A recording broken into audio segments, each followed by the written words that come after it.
पात्र बनोगे। मेरा क्रोध तुम तीनों को और तुम्हारे त्रिपुरों को जलाकर भस्म कर देगा। यदि तुम तीनों ने शीघ्र ही मुझे पृथ्वी लोक पर नहीं पहुंचाया, तो मेरा क्रोध तुम तीनों के साथ ही शिव को भी दंडित कर देगा। दैत्य माता, अपनी दुष्टता पर अंकुश लगाएं। अपने रजतपुर में हम शिव निंदा का एक शब्द भी नहीं सुन सकते। तुम्हारी नीचता और दुष्टता मर्यादा की सारी सीमाएं लांघ चुकी हैं। तुम अपने ही प्रिय तारक के पुत्रों की घोर शत्रु बन चुकी हो। इन्हीं तारक पुत्रों ने दैत्य सिंधु के क्रोध से तुम्हारी रक्षा की थी दैत्य माता। वो रक्षा नहीं थी, वो मेरे दूत का अपमान था, अपमान। सिंधु के प्रहारों से पराजित होकर इन तीनों ने दैत्य जाति को कलंकित किया है। इन्हें दैत्य कहना भी वीर दैत्य जाति का अपमान है। मेरी क्रोध की अग्नि से तीनों तारक पुत्रों का भस्म हो जाना ही उचित है। बस दैत्य माता, बस। तुम्हारी बुद्धि भ्रष्ट हो चुकी है। अब तक हम तुम्हारा आदर और सम्मान करते रहे, परंतु अब यदि तुमने अपनी दुष्टता पर अंकुश नहीं लगाया, तो हम तुम्हें अंतरिक्ष के इस लोक से बाहर निकालकर फेंक देंगे और तुम शून्य में जीवन भर भटकती रहोगी, समझी? ओम नमः शिवाय। सत्य ही आपकी बुद्धि भ्रष्ट हो चुकी है दैत्य माता। अपने ही वंशजों की शिव आराधना में बाधा डालकर तुमने ब्रह्मदेव के वरदान के अनुसार शिव के हाथों तारक पुत्रों का वध निश्चित करवा दिया है। ऐसी अशुभ भविष्यवाणी ना करें दैत्य गुरु। अपना कथन लौटा ले दैत्य गुरु। दैत्य गुरु, हम तीनों भाई आपकी आज्ञा के अनुसार पूर्ण भक्ति से शिव आराधना में लीन हैं। यदि कोई हमारी आराधना में बाधा पहुंचाए, तो दोषी हम क्यों होंगे? कमलाक्ष, शांबु की वरांगी, मुझे तुम सबसे पूरी सहानुभूति है। भगवान शिव की कृपा चमत्कारी होती है। तुम्हारी भक्ति से प्रसन्न होकर आशुतोष शिव ब्रह्मा जी के वरदान को पलट भी सकते हैं। इसीलिए भूलकर भी शिव आराधना का मार्ग ना त्यागना। दैत्य शत्रु शुक्राचार्य, जिस बात का विरोध मैं बार बार करती हूँ, तुम उसी बात की हट क्यों करते हो? दैत्य माता दीति अपने वंश के हित की बात तुमसे अधिक जानती है। ब्रह्मदेव का वरदान सच होकर ही रहेगा। तीनों तारक पुत्र दैत्य शत्रु शिव के हाथों मारे जाएंगे। अब भी समय है कि शिव आराधना में अपना समय नष्ट न करो। स्वर्ग, पृथ्वी और पाताल पर दैत्य साम्राज्य स्थापित कर अपनी शक्ति इतनी बढ़ा लो कि शिव भी तुम्हारी ओर देखने का साहस न जुटा पाए। वरदानी कमलाक्ष, तुम्हारा बड़ा भाई इस समय मेरी ही आज्ञा के अनुसार निरंतर शिव आराधना में लीन है। दैत्य माता दीति उस तक पहुंच भी नहीं सकती, परंतु यहां तुम्हारी शिव भक्ति में दैत्य माता दीति बाधा बनकर खड़ी हुई है। अब इस बाधा को दूर करना ही होगा। मुझे बाधा कहने की भूल न करो दैत्य शत्रु शुक्राचार्य। शिव आराधना का विरोध करने वाला जीवन की सबसे बड़ी बाधा है। कमलाक्ष, दैत्य माता को यहाँ से हटाना ही उचित होगा। मैं स्वयं भी इस बंदी गृह में नहीं रहना चाहती। जब से यहाँ आई हूँ, पिंजरे के पक्षी के समान तड़प ही रही हूँ। आप रजतपुर महल को बंदी गृह कहकर ब्रह्मदेव के वरदान का अपमान कर रही हैं। जिस स्थान पर मेरी वरदानी दैत्य शक्तियां नष्ट हो जाएं, वो स्थान पिंजरे से भी बदतर है। दैत्य माता, पृथ्वी पर पहुंचते ही तुम्हारी दैत्य शक्तियां फिर से लौट आएंगी। तुम पृथ्वी के निर्दोष प्राणियों को कष्ट पहुंचाओगी। मैं तुम्हें पृथ्वीलोक भेजकर ये पाप अपने सिर नहीं लूंगा। तुम यहीं रहकर पिंजरे के पक्षी के समान तड़पोगी। नहीं, और अपने दुष्कर्मों का दंड भोगोगी। मैं यहाँ नहीं रहूंगी। मुझे यहाँ से निकलना ही होगा।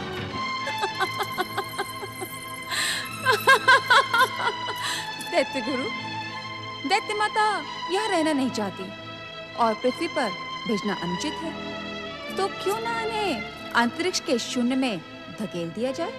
सावधान शाम्बुकी, दैत्य माता अदिति दैत्य जाति में सबसे अधिक आदर और सम्मान की अधिकारी है। इनसे बात करते समय मर्यादा का विशेष ध्यान रखना चाहिए। वरदानी कमलाक्ष, आज्ञा दैत्य गुरु। मैं तुम्हें यही परामर्श देने यहां प्रकट हुआ था कि लाख बाधाएं आए फिर भी तुम शिव भक्ति पर अडिग रहोगे, इसी में तुम्हारा हित है। तुम सबका कल्याण हो। ओम नमः। मेरी भूल को क्षमा कर दीजिए दैत्य गुरु, मैं अपनी भूल पर पछता रही हूँ। अब आप जो कहेंगे मैं वही करूंगी, किसी को कष्ट नहीं पहुंचाऊंगी, अपने प्रतिशोध को नष्ट कर डालूंगी। परंतु दैत्य गुरु, मुझे पृथ्वी लोक पहुंचा दीजिए, मैं आपकी हर आज्ञा मानूंगी। नहीं दैत्य माता, मुझे आप पर विश्वास नहीं रहा। अपने स्वार्थ को पूरा करने के लिए आप कुछ भी कर सकती हैं। इस समय भी आप मुझे विश्वास में लेने के लिए यह अभिनय कर रही हैं, ताकि अंतरिक्ष के रजतपुर से आप पृथ्वीलोक पहुंच सके। दैत्य गुरु, आज अंतिम बार मुझे अवसर दीजिए। मैं दैत्य जाति की सौगंध खाकर कहती हूँ कि आजीवन आपकी आज्ञा का पालन करूंगी। नहीं, तुम बार बार रंग बदलती हो, मैं तुम पर कृपा नहीं कर सकता। आपको दैत्य माता की प्रार्थना स्वीकार कर लेनी चाहिए दैत्य गुरु। हाँ दैत्य गुरु, हमें विश्वास है, आप जैसा कहेंगे दैत्य माता वैसा ही करेंगी। उनकी इच्छा का अपमान करके यहाँ रोकना उचित नहीं होगा दैत्य गुरु।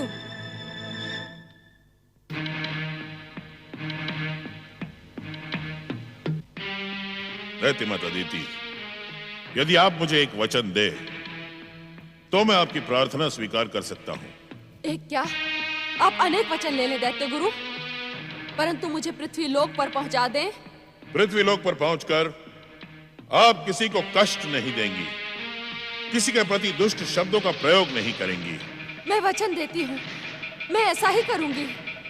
परंतु दैत्य गुरु, मुझे पृथ्वी लोक पर मेरे स्वामी कश्यप ऋषि के पास पहुंचा दीजिए।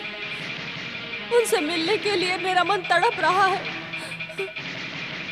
ऋषिवर कश्यप श्री महागणेश के परम भक्त हैं और श्री महागणेश भगवान शिव को प्रिय है। तुम उनकी आराधना में बाधा न डालते हुए स्वयं को शिव आराधना में लीन रखना। जो आज्ञा दैत्य गुरु। तुम सबका कल्याण हो। ओम नमः शिवाय। ओम महागणेशाय नमः। ओम परम देवाय नमः। ओम विश्ववरदाय नमः। ओम महागणेशाय नमः। ओम परम देवाय नमः। ओम महागणेशाय नमः। ओम विश्ववरदाय नमः। ओम परम देवाय नमः। ओम विश्ववरदाय नमः।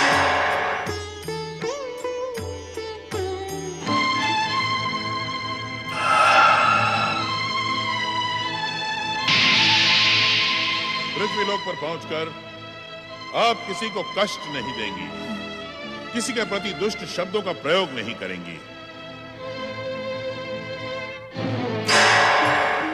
प्रणाम माता। प्रणाम महर्षि। प्रणाम माता, मैं अपना वचन निभाने के लिए उचित समय पर ही यहाँ पहुँच गया।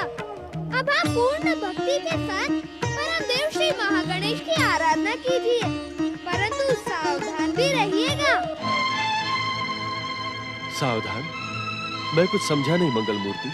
दैत्य गुरु शुक्राचार्य की सहायता और अपने हट से दैत्य माता अदिति तारक पुत्र कमलाक्ष के रजतपुर में रहने का त्याग करके अब आपके आश्रम द्वार पर पहुंच चुकी हैं।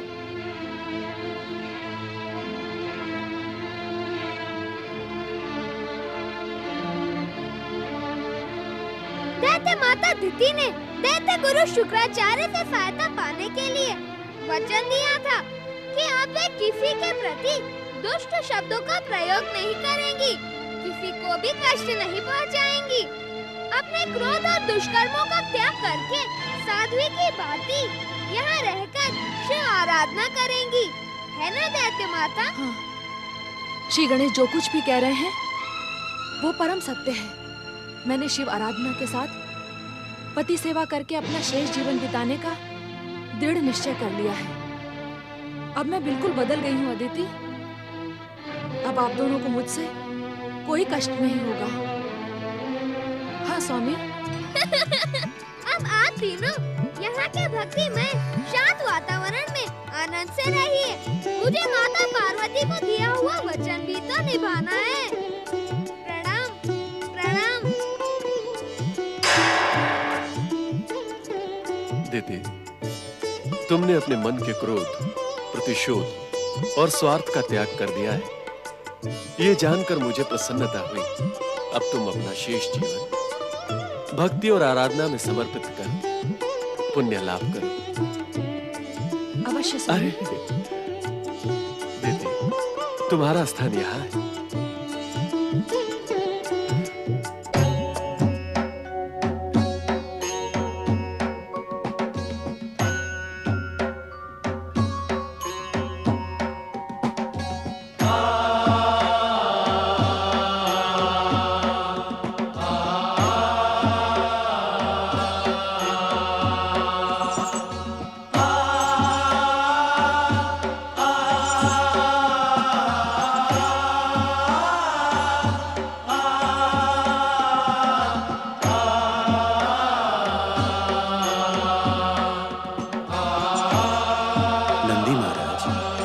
भगवान भोलेनाथ और माता पार्वती लंबे समय से ध्यान में लीन हैं। हम कब से इनके सामने हाथ जोड़कर खड़े हैं, ये भी स्मरण नहीं, परंतु भूख तो अपना काम नहीं भूलती ना। क्या मेरे पेट के समान आपके भी पेट में श्री गणेश के वाहन मूषक महाराज उछल कूद नहीं मचा रहे हैं? जब तक भगवान भोलेनाथ माता पार्वती आदेश नहीं देते तब तक हम यहाँ से हट नहीं सकते भृंगी। न जाने इनकी तपस्या कब भंग हो और हमको कैलाश पर ना पाकर इनका क्रोध जाग उठा तो। परंतु मैं श्री गणेश के वाहन मूषक राज को अधिक समय तक अपने पेट में उछल कूद नहीं करने दे सकता।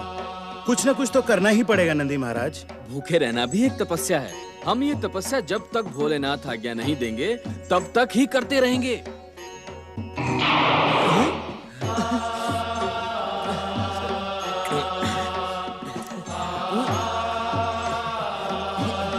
नंदी महाराज, भृंगी महाराज, संकोच न कीजिए। तपस्या को वरदान मिलना आवश्यक है। ये प्रसाद दीजिए और अपनी भूख शांत कीजिए।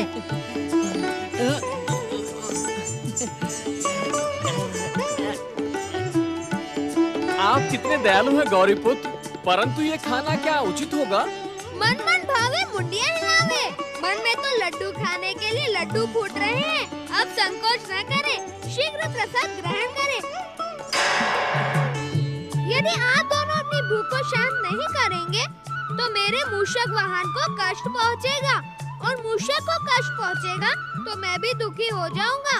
वैसे तो मेरे होते हुए आप दोनों को भूख लगे तो यह मेरे लिए लज्जा की बात है, क्योंकि मैं तो एक पल भी भूखा नहीं रह सकता। खाओ खाओ, माता पिता को कुछ भी पता नहीं चलेगा।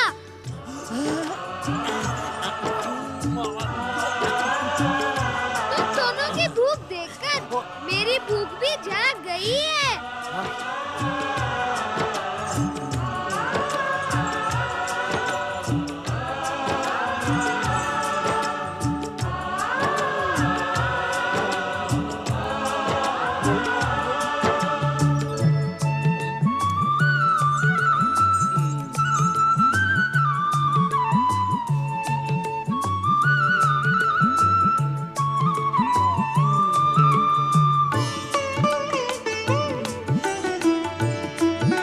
देवी, ध्यान में बैठते समय तुम्हें पुत्र गणेश से मिलने की तीव्र इच्छा थी। ध्यान के प्रभाव से तुम्हारी वो इच्छा पूर्ण हुई। अब भूख शांत होने तक इन तीनों को न पुकारना। इन तीनों को लड्डुओं और मोदक का भोग लगाते देख मेरा मन अत्यंत प्रसन्न है स्वामी। कितना मनमोहक दृश्य है। मंगल मूर्ति गणेश की उपस्थिति ही मनमोहक और आनंद पहुंचाने वाली होती है। पुत्र गणेश के हर कार्य में बंधु भाव और समानता का भाव होता है, जो समाज को एक नई शिक्षा देता है।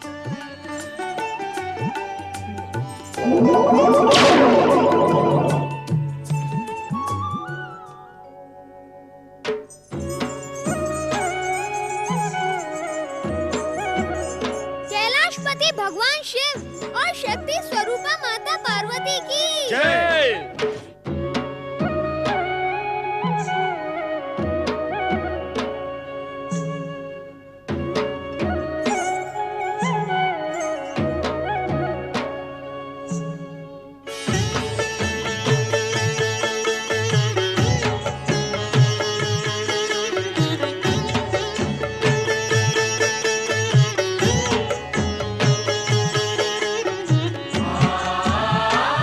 माता,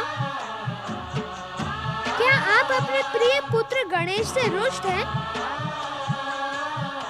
माता, यदि मुझसे कोई भूल हुई हो तो मुझे अज्ञानी बालक समझकर क्षमा कर दें। गजानन, तुम अपनी माता के रुष्ट होने का कारण भलीभांति जानते हो।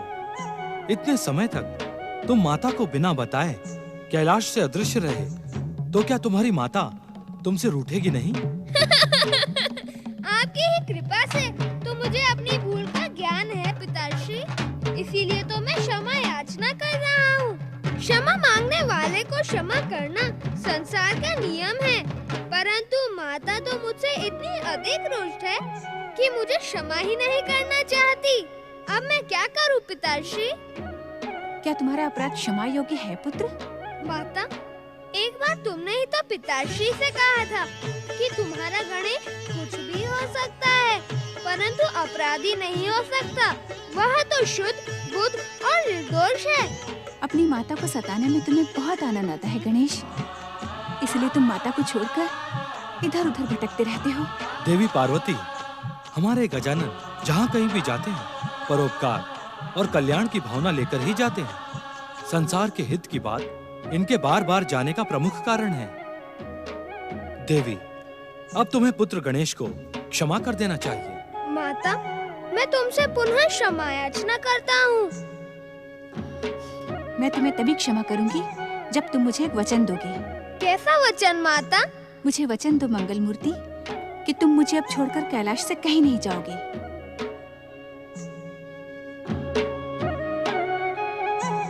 माता को वचन देने में संकोच क्यों कर रहे हो गजानन? संकोच नहीं पिताश्री, मैं तो सोच रहा हूँ। क्या सोच रहे हो? यही कि यदि मैंने माता को वचन दे दिया तो मेरे उस वचन का क्या होगा जो मैंने मोहतगढ़ की माता देवी अदिति को दिया था। वे भी तो मुझे पुत्र के समान स्नेह प्रदान करती हैं। तुमने अदिति को क्या वचन दिया है पुत्र? वे जब भी मेरा स्मरण करेंगी मैं उनकी सेवा में पहुंच जाऊंगा। अब आपको भी मेरे उस वचन की रक्षा का वचन देना होगा, तभी मैं आपको वचन दे सकता हूँ।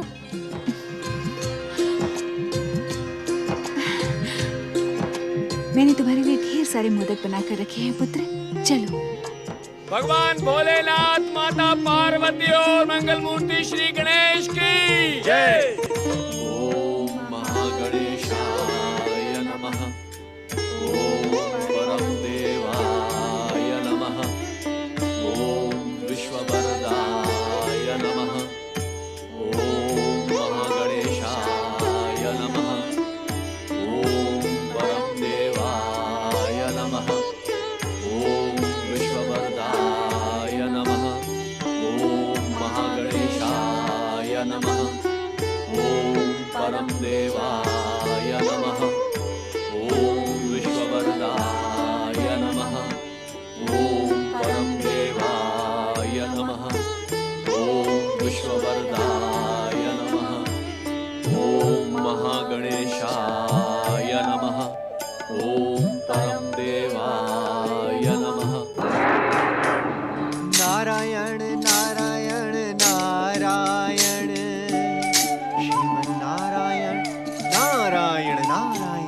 देव ऋषि। आपका कल्याण हो। आपको इन्हें देखकर चकित होने की आवश्यकता नहीं है देव ऋषि। ये हमारे मित्र धन कुबेर हैं। स्वर्गलोक के समीप इन्होंने अपनी नगरी अलकापुरी बसाई। ये देवताओं और मानवों पर समान रूप से कृपा करते हैं। यथा नाम तथा गुण। इनकी कृपा पाने वाला धन और ऐश्वर्य से पूर्ण होता है। देवराजेंद्र, मैंने आपके मित्र का नाम पहले भी सुन रखा है। दर्शनों का सौभाग्य आज मिल गया। दर्शन के योग्य मैं नहीं, आप हैं देवर्षि। आपके दर्शन पाकर मैं धन्य हो गया। आप मुझे आशीर्वाद दें कि मैं सदा अपना कर्तव्य निभाता रहूं। मैं आपको आशीर्वाद देने योग्य कहां?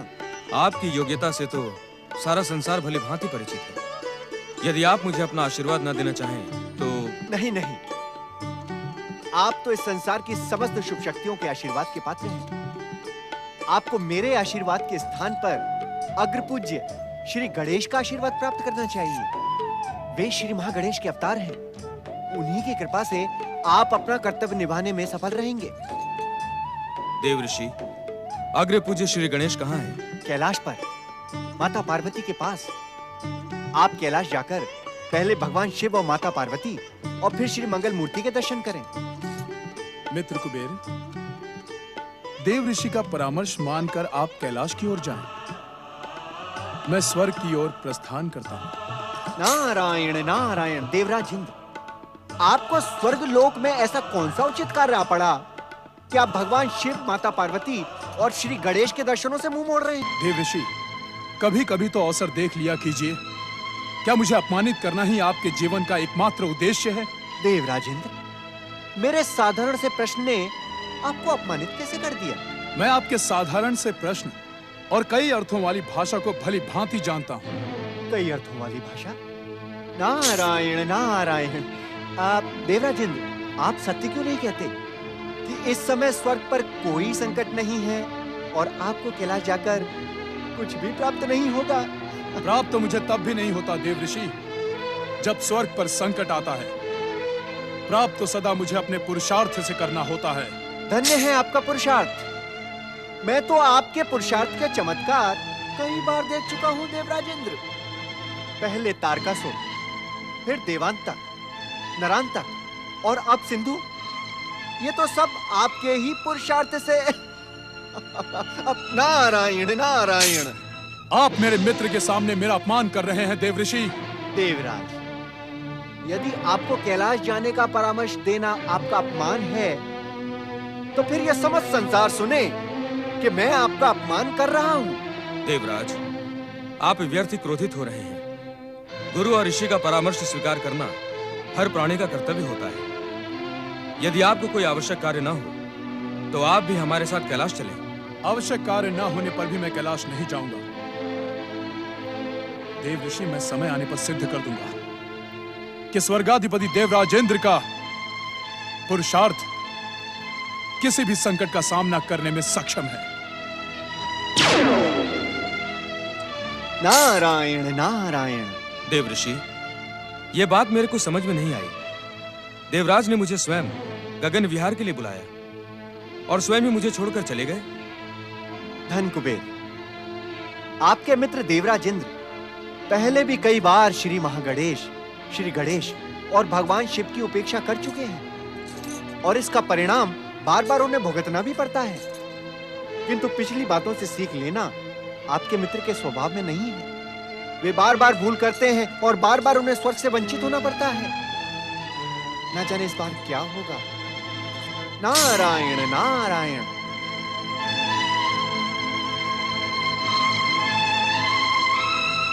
मुझे तो अब कैलाश जाना ही होगा और श्री गणेश के दर्शन पाकर अपने जीवन को सफल करना ही होगा।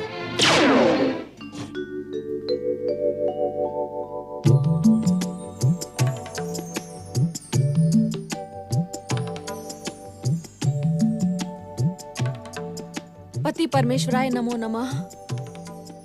ऋषिवर, मुझे इस बात का ज्ञान हो गया है कि पति के चरणों के अतिरिक्त पत्नी का और कोई ठिकाना नहीं होता। मुझे अपनी चरण सेवा का अवसर देते रहिएगा स्वामी।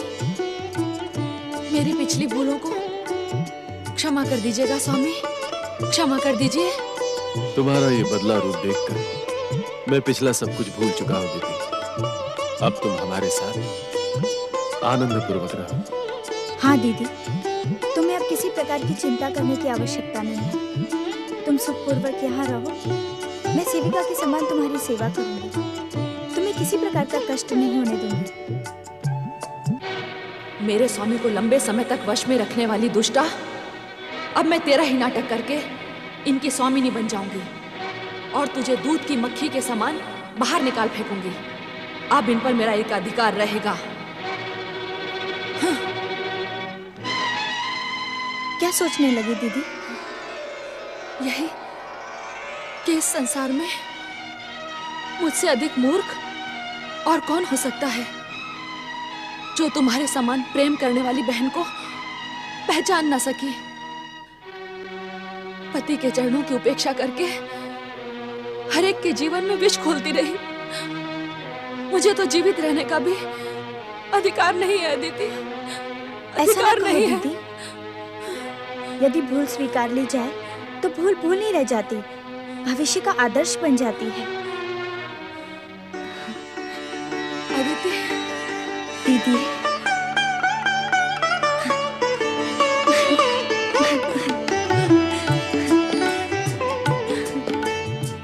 स्वामी, कहो दीदी। यदि आप आज्ञा दें तो मैं आपसे एक निवेदन करना चाहती हूँ। अवश्य। स्वामी, अब अपनी सेवा का अवसर आप मुझे दें। बेचारी अदिति आपकी सेवा करते करते थक गई होगी, अब इसे विश्राम चाहिए स्वामी। हाँ स्वामी। नहीं नहीं दीदी, ऐसा कहकर मुझे पापी न बनाए। मैं तुमसे छोटी हूँ। तुम्हारी और स्वामी की सेवा करना मेरा कर्तव्य है। मैं आप दोनों की सेवा करूंगी।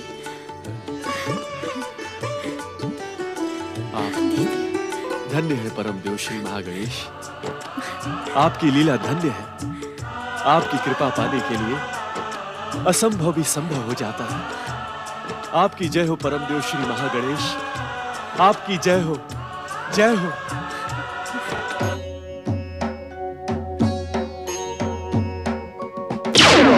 देवर्षि नारद ने मुझे कहां भेज दिया? ऐसा दृश्य तो मैंने जीवन में पहली बार देखा है। ये जटाजूटधारी बैठे बैठे ही सो रहे हैं। क्या यही कैलाश है? कहीं ये कैलाशपति शिव तो नहीं? परंतु इनके पास तो बैठने के लिए आसन भी नहीं है और सोने के लिए शैया भी नहीं है।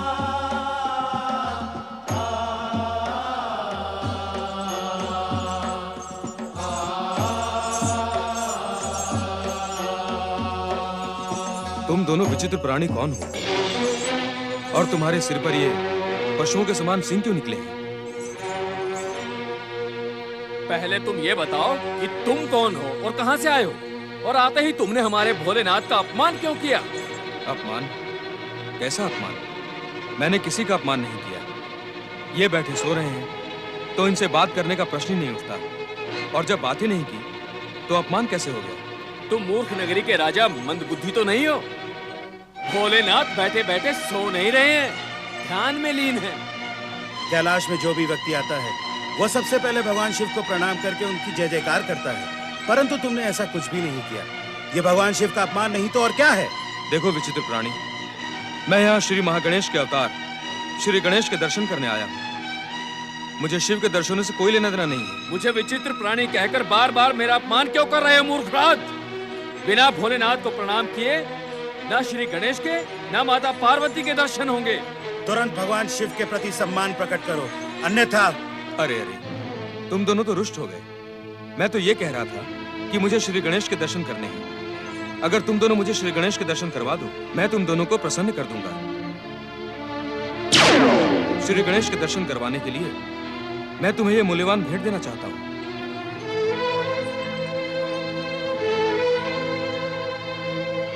धातु की इस मुद्रा में ना जाने क्या है, हर कोई फिसल जाता है। अब विलंब ना करो, मुझे शीघ्रता के साथ श्री गणेश के दर्शन करवा दो।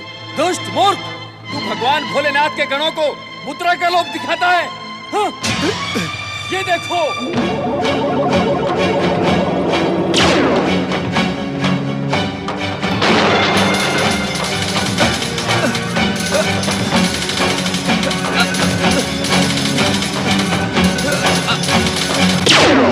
हम मुद्रा के लोभी नहीं, भक्ति के लोभी हैं। तुम जिसे अपनी उपलब्धि समझ रहे हो वो तुम्हारे अंत समय में काम नहीं आएगी, काम आएगी भक्ति।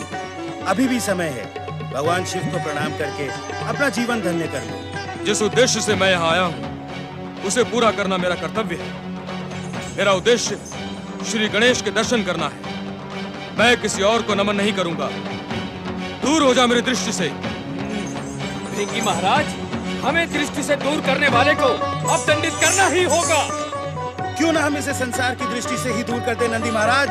यही एकमात्र उपचार है इस भूत का। ठहर जाओ नंदी भृंगी।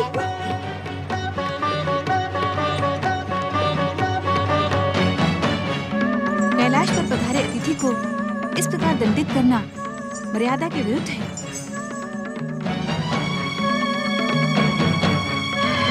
हे अत्यंत रूपवती सुंदरी, तुम कौन हो?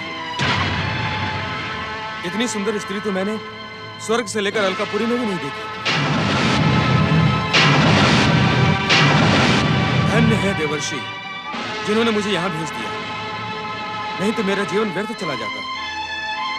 यहाँ आकर मैंने संसार के सर्वोत्तम सौंदर्य को देखा है। हे स्त्री, तुम कौन हो? बताओ, तुम कौन हो? मैं इतनी देर से तुम्हारे रूप की प्रशंसा कर रहा हूं और तुम मौन हो। तनिक अपने सलोने मुख से दो मधुर शब्दों का हो। श्री गणेश, इस दुष्ट को समाप्त कर दीजिए। देख क्या रहे हैं? माता पार्वती पर कुदृष्टि डालने वाला ये दुष्ट जीवित रहने के योग्य नहीं है श्री गणेश। तो तुम हो श्री गणेश। नारद के कहने पर मैं तुम्हारे दर्शन करने आया था, पर तुम्हें दर्शन देने जैसे कोई बात ही नहीं है। तुम भी इन दोनों की भांति विचित्र लगते हो। नारद को तो मैंने क्षमा कर दिया, क्योंकि उसके कारण ही मुझे ऐसा सौंदर्य देखने को मिला।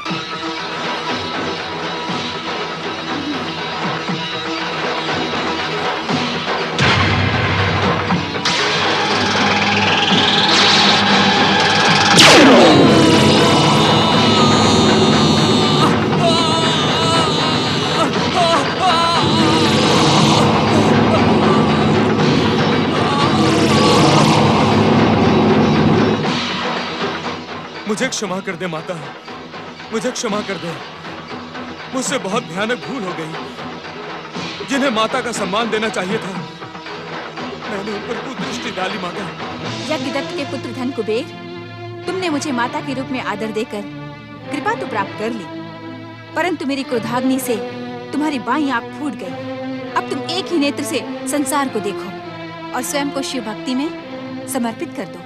जो आज्ञा माता, मैं आजन्म शिव भक्ति में लीन रहूंगा।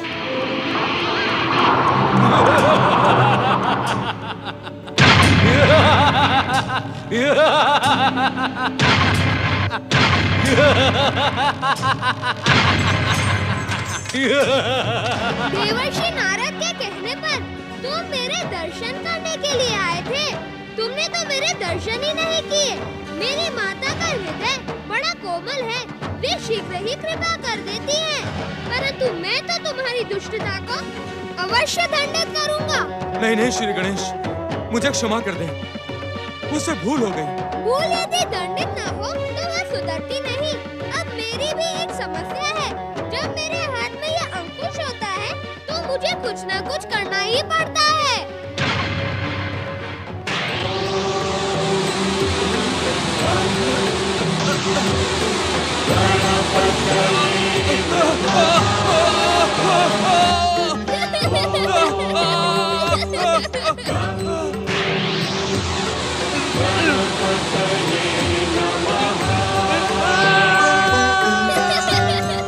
पापी कुबेर, दुष्ट बयासुर, इस समय तुम दोनों कैलाश में थे। इसी कारण मैंने तुम्हें समाप्त नहीं किया, केवल दंडित किया है। क्योंकि गणेश कभी दुष्टता को दंडित मोड़ सकता। यदि तुम दोनों ने फिर से ऐसा दुस्साहस किया तो तुम दोनों का अंत निश्चित है। आप धन्य हैं श्री गणेश। माता ने तो उस दुष्ट को क्षमा कर ही दिया था। आपकी जय हो श्री गणेश।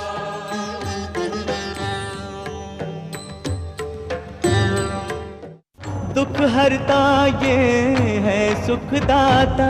श्री गणेश